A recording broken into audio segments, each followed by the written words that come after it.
नमस्कार, मी गौरी सूर्यवंशी. एस मराठीमध्ये आपलं स्वागत. वळूया आजच्या बातमीकडे.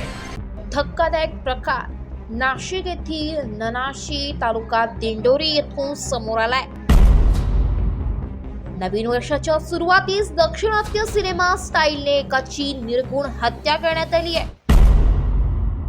पेठ पोलीस ठाण्याच्या हद्दीतील ननाशी आउट पोलीस स्टेशन तालुका दिंडोरी येथे गावाच्या भर वस्तीत सकाळी 10 वाजेच्या सुमारास पूर्ववैमनस्यातून एकाची धारधार कुऱ्हाडीने वार करत हत्या केल्याची घटना घडली आहे.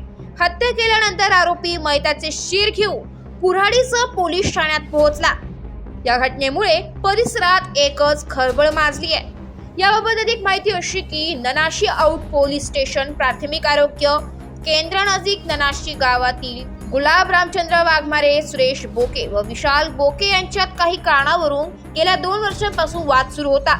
या वादाच्या कारणावरून वाडीवरे पोलीस ठाण्यात तक्रारही दाखल झाली होती. मात्र आज 9 वर्षाच्या सकाळीच गुलाब वाघमारे, सुरेश बोके आणि विशाल बोके यांच्यात वाद उफाळून येऊन त्यांचे रूपांतर हाणामारीत झालं. यात सुरेश बोके, विशाल बोके यांनी थेट गुलाब वाघमारे यांचे मुंडके कुऱ्हाडीने धडावेगळे केल्याने परिसरात एकच खळबळ उडाली आहे. त्यानंतर बोके बंधूंनी सिने स्टाईल पद्धतीने मयत वाघमारेची मुंडके व हत्यार घेऊन ननाशी पोलीस ठाण्यात दाखल होत झालेल्या घटनेचा खुलासा केलाय. या खुनाच्या घटनेमुळे ननाशी तणावाची स्थिती निर्माण झाली असून गावात पोलिसांची कुमक दाखल झाली आहे. एस मराठी न्यूज साठी कार्यकारी संपादक संदीप गुंजाळ, ननाशी. अशाच नवीन ताज्या घडामोडी जाणून घेण्यासाठी आमच्या एस मराठी न्यूज चॅनलला लाईक करा, शेअर करा, सबस्क्राईब करा आणि बेल आयकॉनला क्लिक करायला विसरू नका.